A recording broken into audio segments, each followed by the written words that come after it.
passa a palavra ao doutor José Paulo Anel. Bom dia a todos, aos companheiros da mesa e aos presentes no plenário.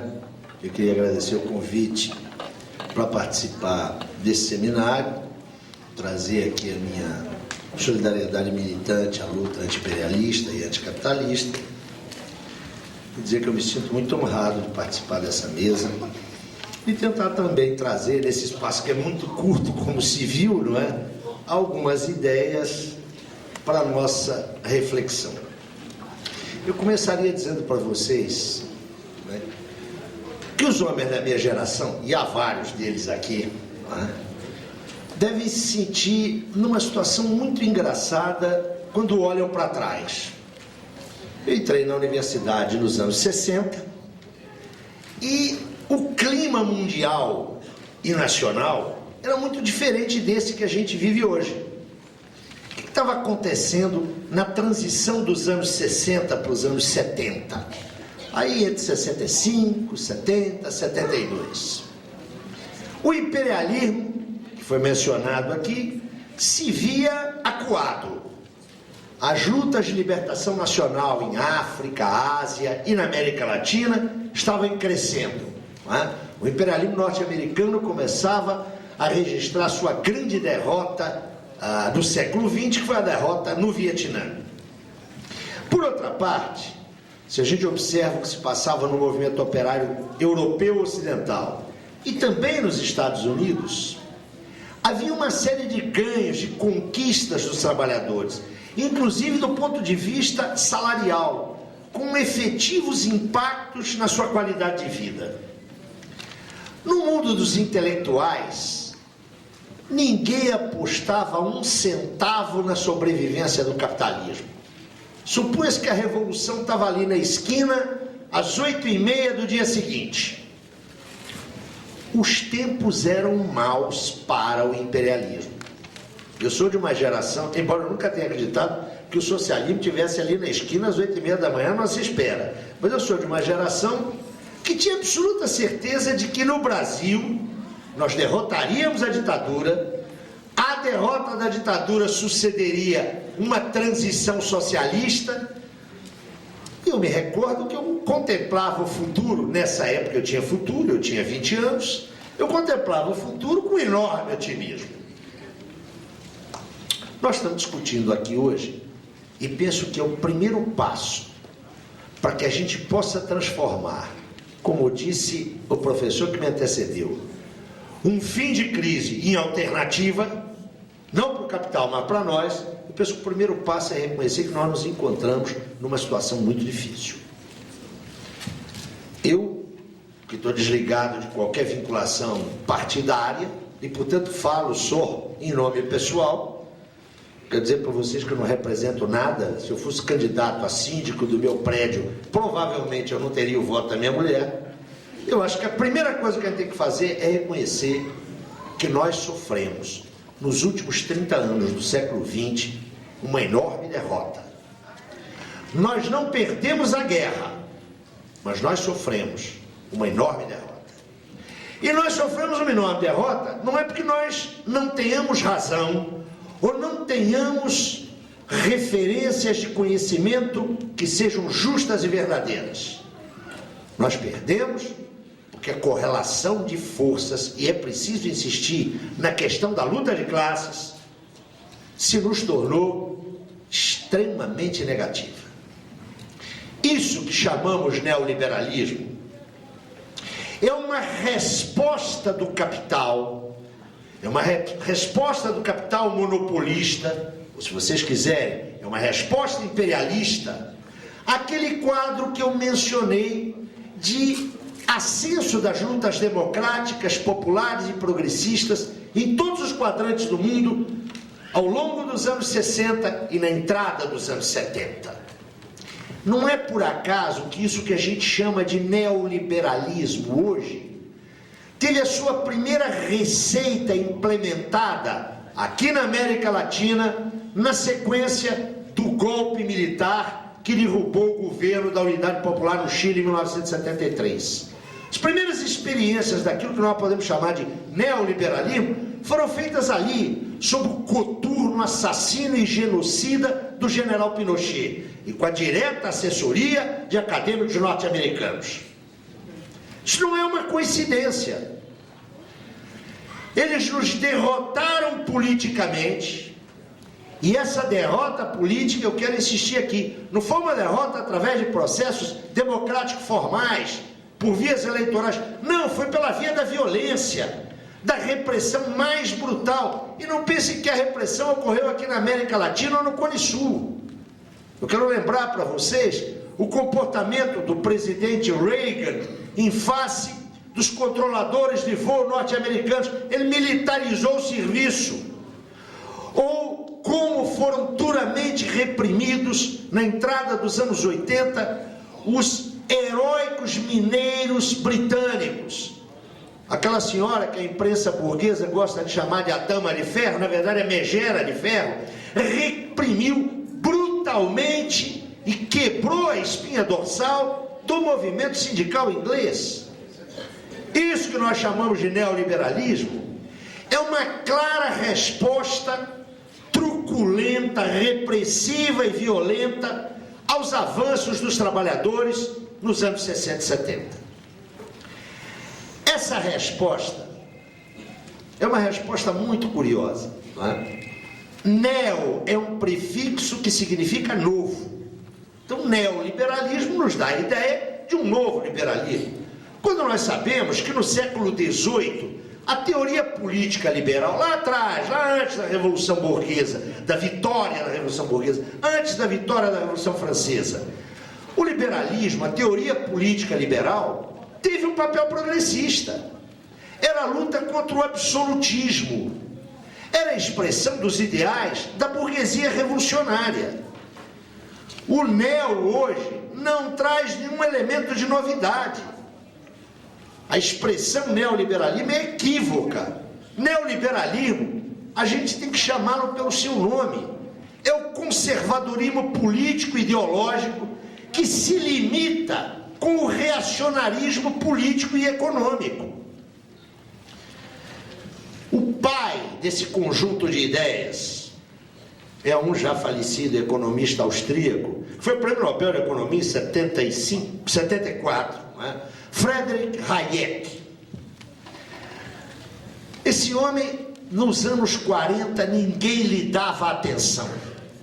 Era um solitário, que em 1944 escreveu um livro intitulado O Caminho da Servidão. O nome já diz tudo, né?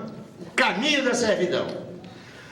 O seu inimigo imediato nesse livro era a intervenção do Estado burguês, né? Na vida econômica e social. Já era conhecido o chamado Plano Beveridge, desde 1942. Estava claro, a partir da Batalha de Stalingrado, que o fascismo seria abatido. E os sábios políticos ingleses já estavam se preparando para o day after. E se tratava de fazer uma série de concessões à classe operária inglesa. Essas concessões vieram a redundar, não é? E são concessões que derivam das lutas dos trabalhadores, não é algo meramente antecipatório.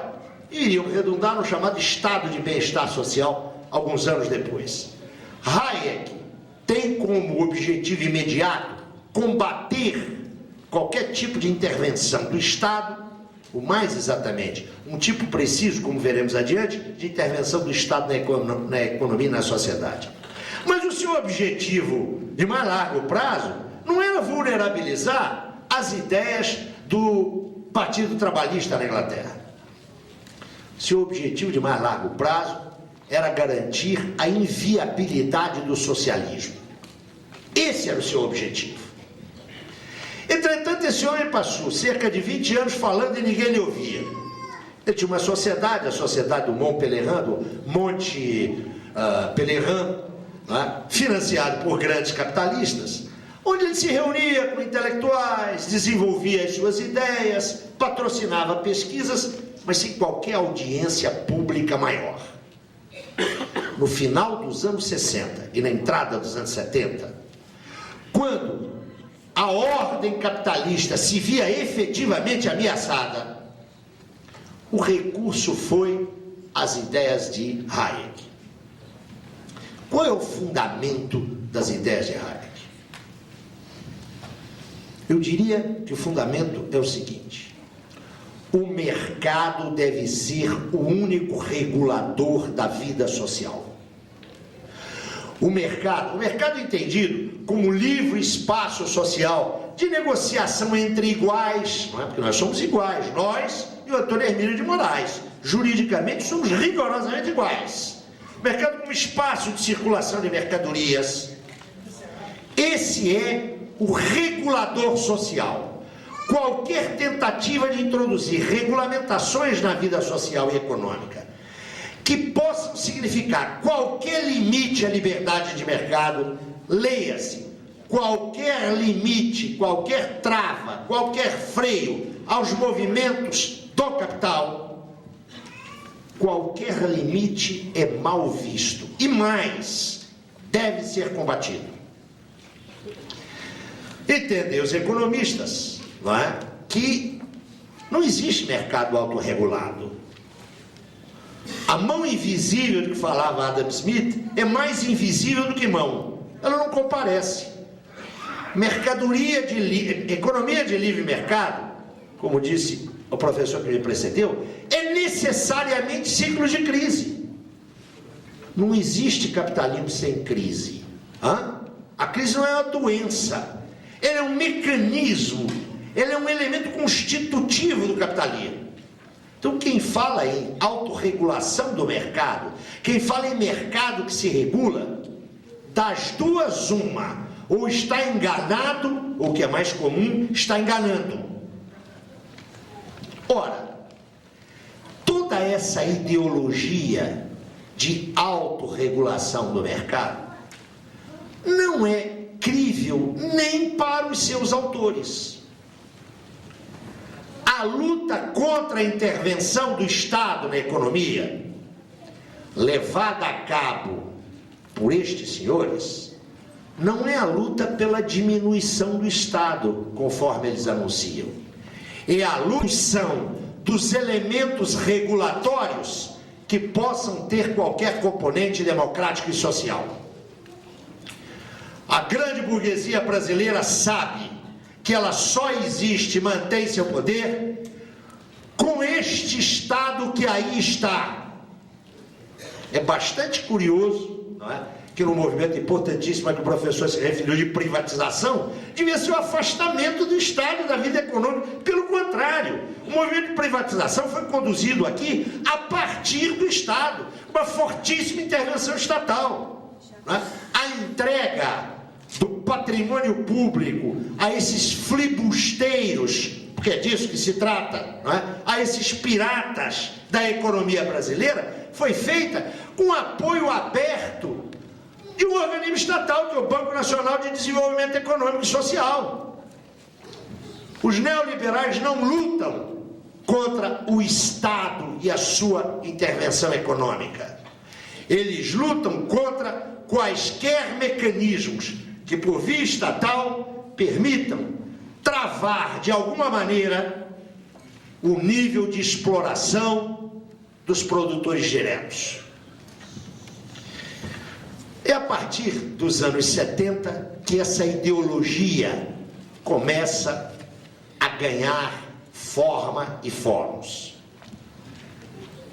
A resposta que o capital deu ao processo crítico que enfrentava na passagem dos anos 60 aos anos 70, acabou por permitir o estado geral em que nós vivemos hoje.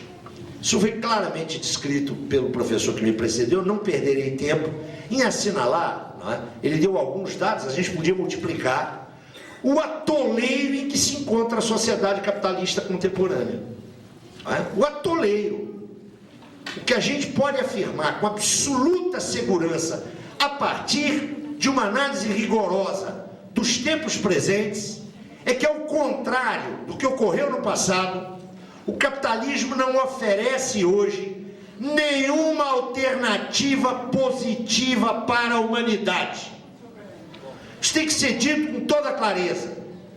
Nós não podemos perder de vista que o desenvolvimento capitalista foi progressista quando emergiu, a ordem burguesa foi emancipadora com relação à ordem feudal, mas hoje o que o capitalismo tem a oferecer para os povos é insegurança, é agressão, é violência e nenhuma alternativa positiva para qualquer tipo de problema da humanidade. Qualquer tipo de problema da humanidade. 30 anos depois de vigência das práticas a que correspondem a ideologia neoliberal, o que nós devemos constatar é, em todos os espaços de dominação capitalista, uma profunda restrição de direitos, especialmente dos direitos sociais, mas não apenas dos direitos sociais, dos direitos políticos e inclusive dos direitos civis.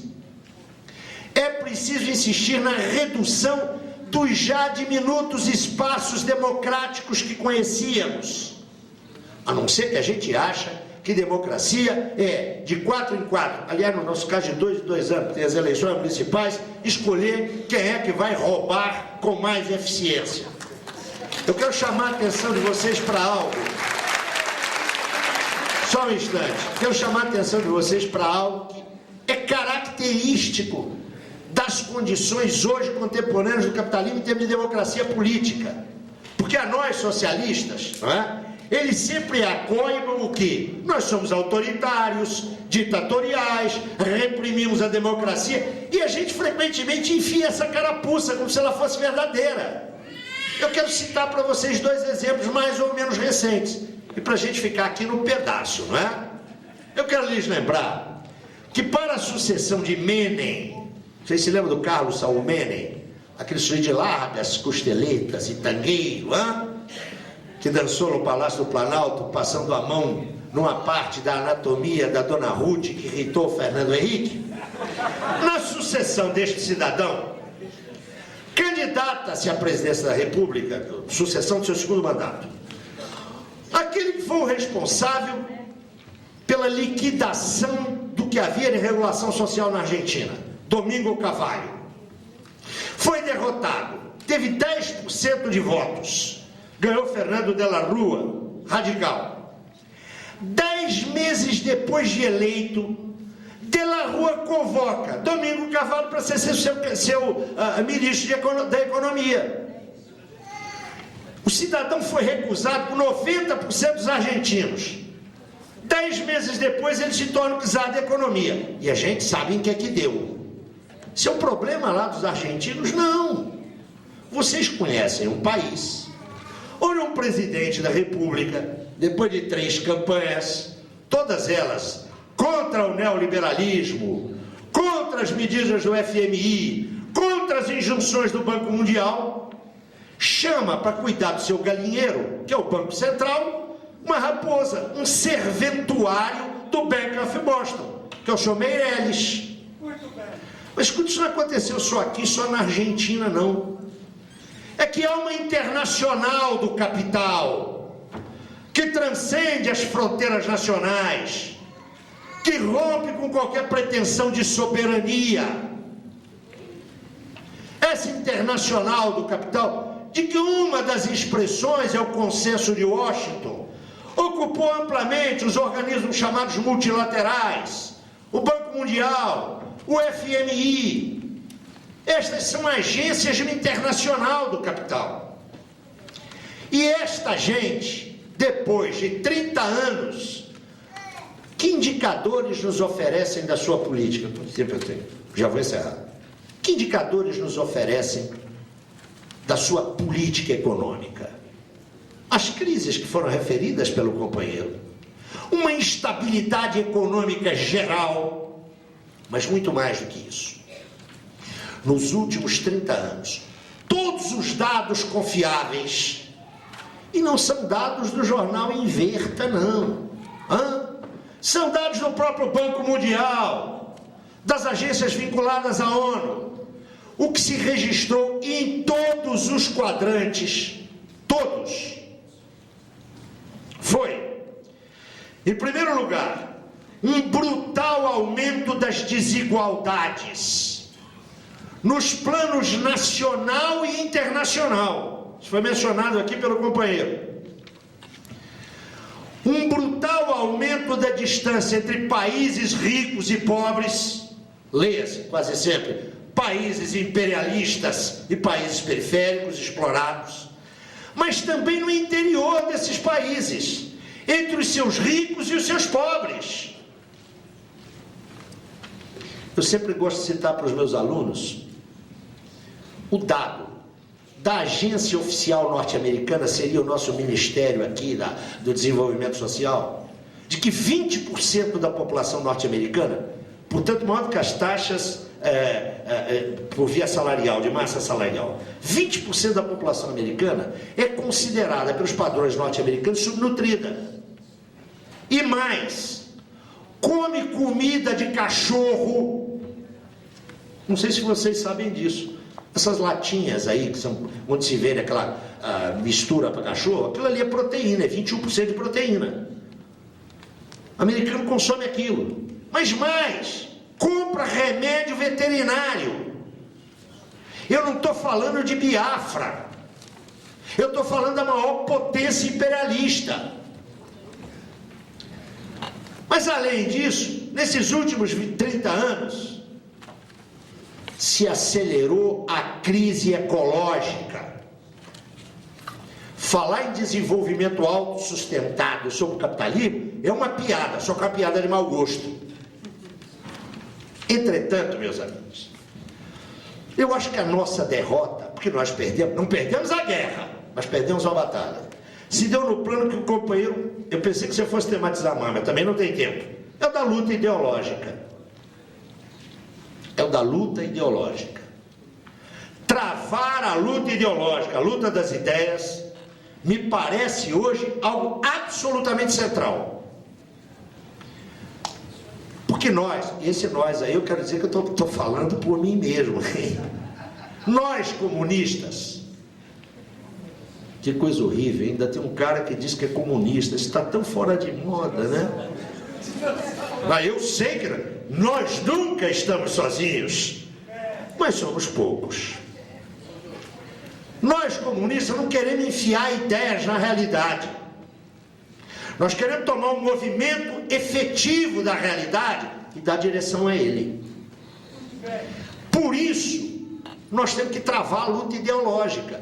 Porque esse mundo que está aí, que o companheiro escreveu rapidamente em alguns números, ele não pode atrair ninguém, ele não pode fascinar ninguém. Só os privilegiados que têm e se beneficiam. E, no entanto, por que é que nós perdemos a batalha ideológica? Eu estou convencido que a luta ideológica, e é por isso que eu estou aqui, é hoje uma frente central de batalha para nós. E por duas razões. Eu quero me solidarizar com a rápida intervenção do companheiro quando ele disse aqui, se eu estiver traindo o seu pensamento, por favor me corrija, que da crise capitalista não sai o socialismo. Da crise capitalista, o que sai naturalmente é mais capitalismo. Porque a solução para o capitalismo é política. A questão é política. É no marco da crise encontrar centros e núcleos dirigentes que direcionem a luta anticapitalista no sentido socialista. Eu diria que esse é um problema mundial, não é um problema brasileiro, latino-americano. Eu diria que nós temos um enorme potencial de luta anticapitalista e antiimperialista. Pululam movimentos, pululam ações, pululam combates, mas ainda não temos vetores capazes de conduzir essa miríade de movimentos anticapitalistas. A realidade está a nosso favor, mas nós precisamos de direcionar as forças que emergem da realidade contra essa ordem que está aí.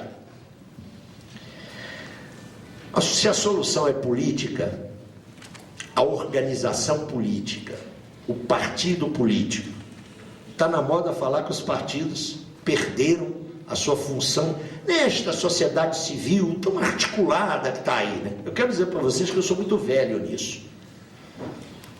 Não existe revolução sem partido político. Não existe. Até agora não inventaram.